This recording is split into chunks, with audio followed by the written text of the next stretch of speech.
제가 예전에 설교 시간에 한번 했던 구호 내지는 그런 슬로건인데, 제가 큰 소리로 한마디를 이렇게 하게 되면 맨 마지막에 여러분이 그렇지!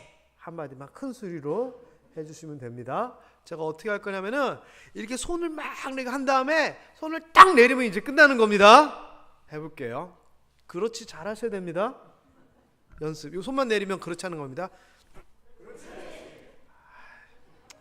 별로 안 그런 것 같아요. 자, 해봅니다. 이렇게 뭐냐면은 교회와 관련된 얘기, 우리와 관련된 얘기입니다. 예전에 설교 때 우리 한번 같이 한번 해봅시다, 이렇게 한 적도 있습니다.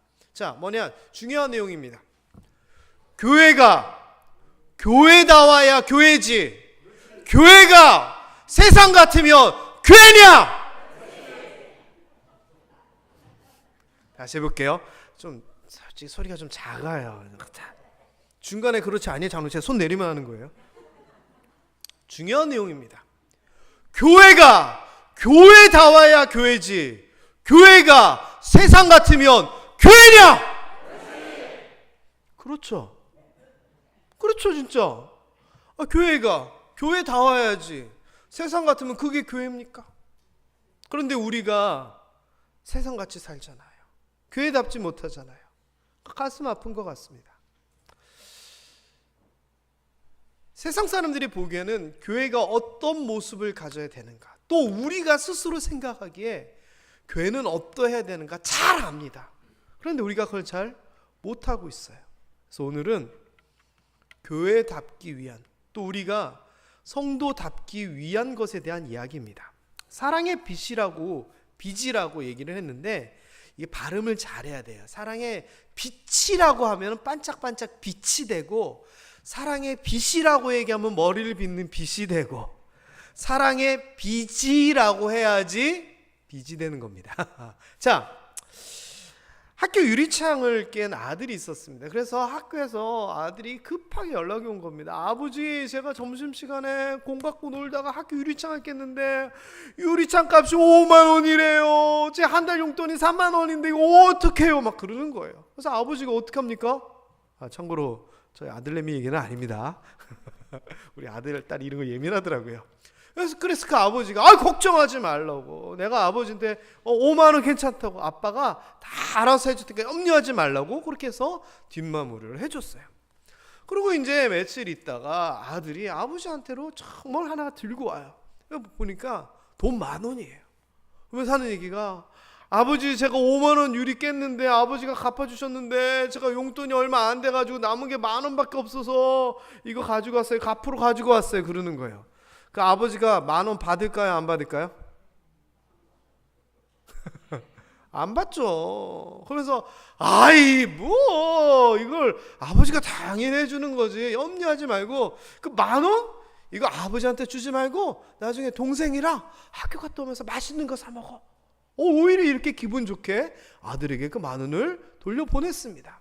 그리고 이제 며칠 지났어요.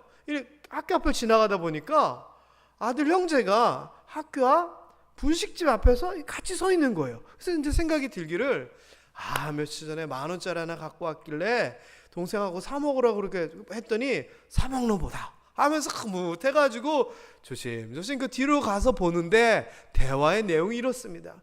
형, 나도 오뎅 사주 먹고 싶어. 야, 이거 내 용돈으로 먹는 거 내 거야. 안 돼. 형, 나도 먹고 싶어. 안 돼. 자, 그러면 그 아버지가 어떻게 해야 될까요? 형 말대로 지 용돈 갖고 지가 사 먹는 거니까 그냥 모른 척 해야 돼? 아니면 이 녀석아, 내가 동생하고 사 먹으라고 10,000원도 돌려줬는데 이거 뭐야? 야단을 쳐야 될까요? 여러분 같으면 어떻게 하시겠어요? 뭐 당연한 얘기죠. 당장 뭐라고 해야죠. 야, 이 녀석아, 얼마 전에 네가 이래 해가지고 내가 돈 돌려주면서 동생하고 맛있는 거 사 먹으라 그랬는데 형이 돼가지고 동생한테 사주지도 않고 동생 먹고 싶다는데 이거 뭐 하는 거냐고, 형제간에 이래도 되냐고, 게다가 이거 사 먹으라고 돈까지 돌려줬는데, 야단 칠 거예요. 그쵸?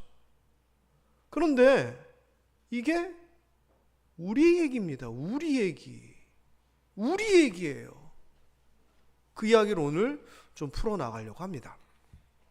일단 오늘 본문 말씀 로마서 13장 8절에 보면은요, 이 본문 말씀이요, 제 설명 안 들으면 무슨 말인지 사실 잘 몰라요. 왜냐하면은 알듯 말듯한 말이에요. 이 구절은 저도 이 성경 구절만 가지고는 도저히 정확하게 뭘 의미하는지 애매했어요. 특별히 피차 사랑의 빛 외에는 아무에게든 비치지 말라, 아무 빛도 비치지 말라라고 얘기를 했는데, 그 다음 말이 남을 사랑하는 자는 율법을 다 이루었느니라, 율법이 이루어졌다는 얘기로 연결이 돼요. 이게 도대체 무슨 말인지 사실 어려워요.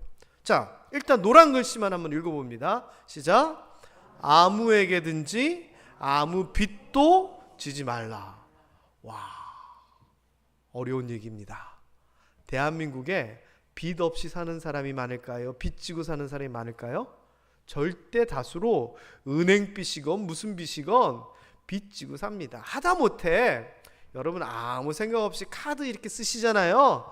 카드도 한 달 있다가 갚아야 될 빚입니다. 자, 어쨌거나요, 아무에게든지 아무 빚도 지지 말라. 빚에 대하여 이렇게 얘기하는 것은 뭐 너무 쉬운 얘기고, 그래 빚 지지 말고 살아야지, 아주 그냥 우리가 쉽게 생각할 수 있습니다. 게다가 이 대상이 뭐냐, 피차입니다. 피차는 서로 간에라고 하는 뜻이거든요. 그러니까 너희가 서로 간에 빚지지 말아라, 이 이야기입니다. 자, 여기까지는 아주 쉽습니다. 자, 그런데 여기에 사랑의 빛 외에는 이라고 하는 말이 들어가면 아주 복잡해집니다. 자, 사랑의 빛 외에는 빚지지 말라 얘기했으면은 서로 간에 사랑의 빚은 져도 돼요, 안 돼요? 그냥 한번 읽어보세요. 그러면 서로 간에 사랑의 빚은 져도 된다, 안 된다? 져도 된다. 자, 그러면 말은 이제 쉽게 이해가 됐는데, 사랑의 빚을 어떻게 져요? 서로 간에? 빚이라고 하는 이 말은요, 오페일로라고 하는 단어를 썼어요. 그래서 뭐 이렇게 비유적으로 은유적으로 쓰는 표현이 아니라 말 그대로 빚, 그 말 맞아요. 자, 그런데 그러면 사랑의 빚을 진다 이런 거예요? 아우, 나를 이렇게 사랑해주고 나를 이렇게 대접해주고 나를 이렇게 위해주고, 아이고 나를 이렇게 해주시는구나, 사랑해주시는구나, 아이고 나도 다음에는 사랑해줄게, 내가 사랑에 빚졌어, 이런 게 사랑의 빚이에요? 생각해보세요. 내가 누구를 사랑해줬어요. 그러면 내가 그 사람에게 사랑해줬으니까 그 사람이 나한테 사랑의 빚을 진 건가요? 그렇게 생각할 수도 있겠네요. 그러면 이 이야기가 그런 이유, 그런 내용일까요?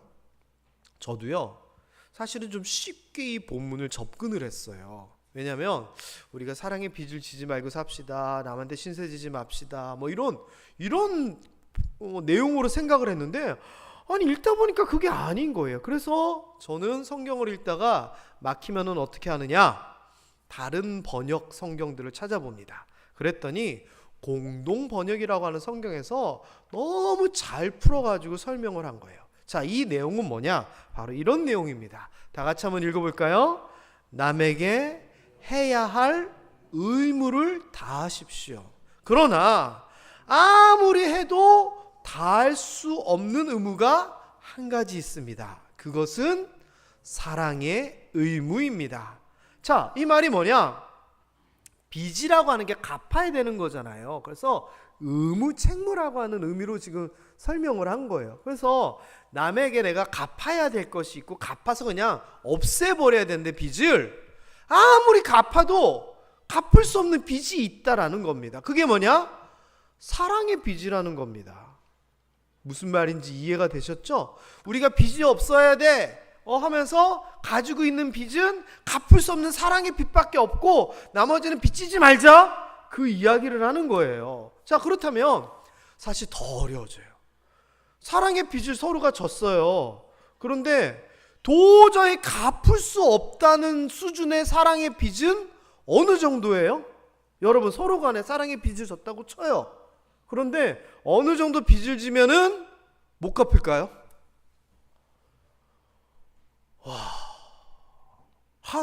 누가 나한테 한 10억 정도 이렇게 줬다. 그래서 10억의 빚이 있다. 사랑의 빚.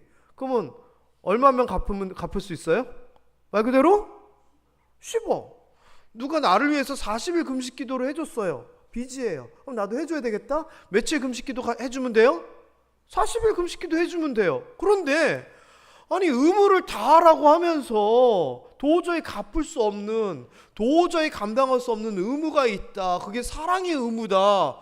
아, 이게 도대체 뭔 말이래요?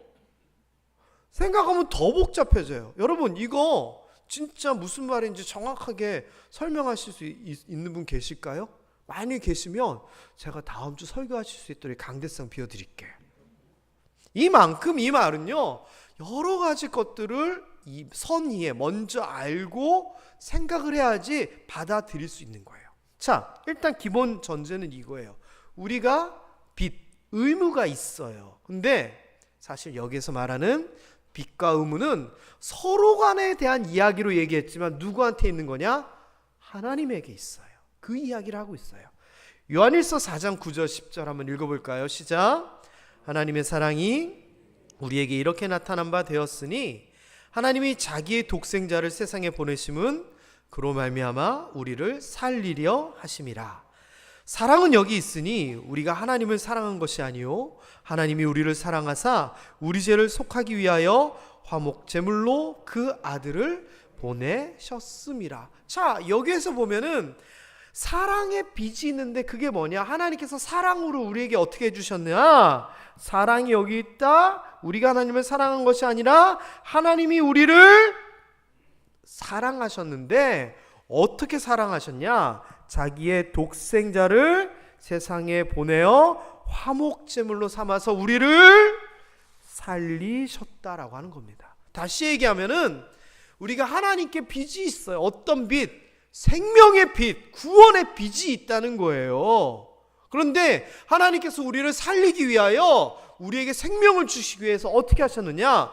하나밖에 없는 독생자 아들을 제물로 이 땅에 십자가에 못 박혀서 우리의 죄값을 치르게 함을 통하여 우리를 사랑하시고 구원하셨다는 거예요. 그래서 우리가 하나님의 자녀되고 천국 가고 영원한 삶을 살게 되는 이게 하나님에게 빚진 거라는 거예요.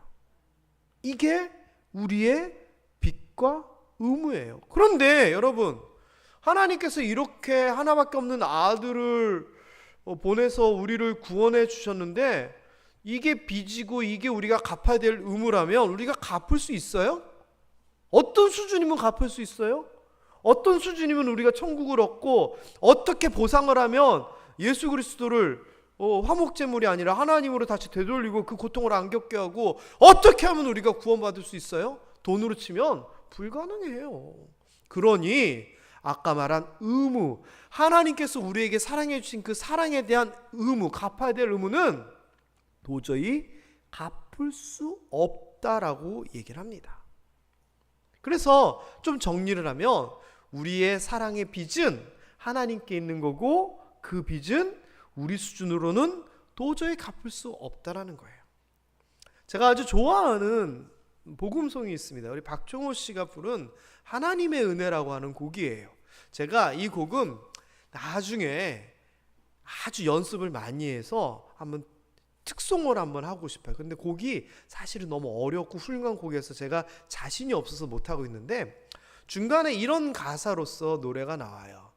한량없는 은혜, 갚을 수 없는 은혜, 내 삶을 에워싸는 하나님의 은혜. 이런 중간에 곡이 있는데 제가 이 곡을 좋아하는 이유가 이 가사들 때문이에요. 한량없는 은혜, 갚을 수 없는 은혜, 내 삶을 에워싸고 있는 그 하나님의 은혜를 찬송하고 있거든요. 여러분, 우리가 하나님의 은혜에 대하여, 사랑에 대하여 빚이 있는데요, 이 말 딱 맞습니다. 한량없는 그 은혜, 우리가 도저히 갚을 수 없는 은혜입니다. 그래서 우리 그리스도인들이요, 이 은혜를 알고 있기 때문에 어떻게 고백하느냐? 감사합니다. 고백하는 겁니다. 그리고 이 한량없는 은혜에 대해서 고백하고 감사하지만 보답하자면, 빚을 갚자면 할 수가 없다라고 하는 것을 구약에서도 얘기합니다. 읽어봅니다. 내게 주신 모든 은혜를 내가 여호와께 무엇으로 보답할까? 보답 못한다는 얘기입니다. 지지난주 데살로니가 전서 3장 9절의 말씀에서도 봤지만, 능히 어떤 감사로 하나님께 보답할까? 보답 못한다는 겁니다. 아니 목사님, 지난주에 뭐 몇 가지 얘기했잖아요. 뭐 감사로 제사 지내고 하나님 앞에 약속한 거 다 갚고, 그 다음에 어렵고 힘들 때 하나님 앞에 기도하고 응답받아가지고 하나님 앞에 영광 돌리고, 이러면 뭐 된 거 아니에요? 되기는 뭘 돼요. 그거는 감사합니다라고 얘기했을 때 우리가 감사를 표현할 수 있는 방식이지, 그거 했다고 쳐서 하나님의 이만한 은혜를 우리가 다 갚았다고는 할 수 있는 거 아니잖아요. 그렇죠? 그런데 여기에 대하여서 하나님께서 내가 너희를 그렇게 사랑하고 이렇게 한량없는 은혜를 줬으니까 대신에 너희들은 이렇게 갚아라고 하는 부분이 있어요. 그게 아까 봤던 요한일서 4장 9절 10절 이후에 나오는 11절에 나옵니다. 11절만 읽어보겠습니다. 시작.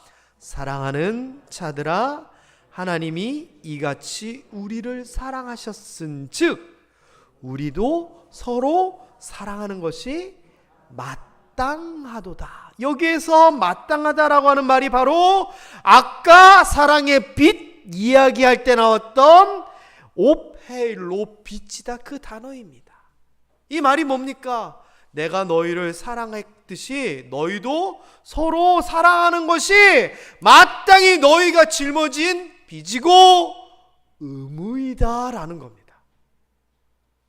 여러분, 그렇다면은요, 하나님 앞에 갚을 거를 하나님께서 대신 누구에게 갚으라 했다고요? 서로에게 갚으라라고 얘기한 겁니다. 아까 형한테 야 그거 나한테 10,000원 갚지 말고 동생이랑 같이 사 먹어, 똑같은 이야기입니다. 이게 그리스도인이 해야 될 일이고 교회의 역할입니다. 하나님께서 우리에게 주신 그 은혜와 사랑을 알고 감사할 뿐만 아니라 그것을 어떻게 보답하는가, 갚는가, 빚을 청산하는가, 그 방법이 하나님께서 가르쳐 준 게 뭐냐? 서로 사랑하라는 겁니다. 그래서요, 교회의 사명은 두 가지입니다. 첫 번째는 복음을 전하는 것. 왜? 예수님께서 땅끝까지 이르러 복음 전하라라고 말씀하시고 교회를 세우신 거거든요. 그리고 두 번째는 뭐냐? 이겁니다. 왜? 하나님을 사랑하고 이웃을 사랑하는 것이 가장 중요한 계명이라 그랬고, 여기에서도 그렇게 하는 것이 마땅하고 우리가 진 빚이다라고 얘기하고 있기 때문에 교회 사명은 복음을 전하는 것, 그리고 서로 사랑하는 것이다, 저는 이야기하고 싶습니다. 근데 이거를요 제대로 안 하면 어떻게 되느냐? 혼납니다, 하나님 앞에. 왜요? 야, 빚 갚을 거 나한테 갚는 게 아니라 서로 사랑하라고. 이거 너네 할 수 있잖아. 할 수 있는 거 이렇게 하라고 그랬는데 왜 서로 사랑 안 하고? 이렇게 하실런지는 모르겠지만 혼날 것 같습니다. 왜? 성경에 10,000달란트 빚진 사람에 대한 이야기가 나옵니다. 이게 마태복음 18장에 나오는 이야기거든요. 내용을 요약하면 이렇습니다. 어떤 왕에게 10,000달란트, 1달란트는 한 2-3천만 원 생각하면 됩니다. 그러니까 10,000달란트라고 그러면 1,000,000, 억, 10억, 100억, 일십, 100, 1,000,000, 1,000억, 그러니까 엄청난 금액의 빚을 진 거죠. 근데 이 사람이 못 갚겠다고 하니까 왕이 못 갚으면 됐어, 그냥 없는 걸로 하자 하면서 탕감을 해줍니다. 이 사람은 뭐 너무 신이 났죠. 그래가지고 집으로 돌아가다가 자기한테 100데나리온 빌린 사람을 만납니다. 데나리온은 하루 일당이라고 하니까 대충 100데나리온이면 1,000만 원 정도 될 것 같아요. 자, 그런데 이 자기한테 1,000만 원 빚진 사람, 자기는 몇 천억, 몇 조 금액을 탕감을 받았으니 그래 기본이다 이래야 되는데, 이 100데나리온 빚진 동료를 만나고서는 왜 내 돈 안 갚냐 해가지고서는 옥에다 가둬버립니다. 주변 사람들이 그 이야기를 듣고 왕에게 이릅니다. 자기는 10,000달란트 탕감 받았으면서 100데나리온도 탕감 안 해줍니다. 이거 좀 그렇지 않습니까? 그래서 왕이 부릅니다. 그러면서 이렇게 야단을 칩니다. 내가 너를 불쌍히 여긴가 같이 너도 내 동료를 불쌍히 여김이 마땅하지 아니하냐. 여기서도 마땅하다, 이 말은 여기 데이라고 하는 용어를 썼는데 의무가 있다라고 하는 겁니다. 야, 너도 탕감 받았으니 다른 사람 탕감해 줘야지. 마치 너도 사랑 받았으니 다른 사람 사랑해 줘야지. 그게 빚이야, 이게 의무야. 똑같은 내용입니다. 만일 하나님께서 우리를 보고 이렇게 야단치시지 않을 거라고 여러분 장담하실 수 있겠어요? 그만큼 여러분 다른 사람들을 사랑하고 다른 사람들을 위해서 그렇게 살아오셨어요? 저도 사실은 찔려요. 저도 찔려요. 그러니 로마서 13장 8절에 뒤에 나오는 남을 사랑하는 자는 율법을 다 이루었느니라, 이 말은 그래서 이 뒤에 연결이 되는 거예요. 하나님께서 우리에게 사랑을 해주셨고 그 빚을 갚을 수 없는데 하나님께서 서로 사랑하라고 명령 말씀하셨으니 사랑의 빚을 가지고 서로를 사랑하고 의무를 다하는 거, 그게 하나님의 말씀에 순종하는 율법을 다 이루는 말씀대로 사는 삶이야 라고 얘기하는 겁니다. 오늘 말씀 간단하게 결론을 내리면 두 줄로 요약할 수 있습니다. 우리는 하나님에게 받은 사랑의 빚이 있다. 근데 이거 우리가 갚을 수 있느냐? 못 갚는다는 겁니다. 그런데 하나님께서 그럼 이렇게 해라고 하면서 갚을 방법을 의무로서 마땅하다라고 얘기하면서 우리에게 하신 게 뭐냐? 이웃을 서로 사랑해라. 그게 사랑의 빚이고 그게 내가 원하는 것이다라는 겁니다. 여러분, 이래야지 교회입니다.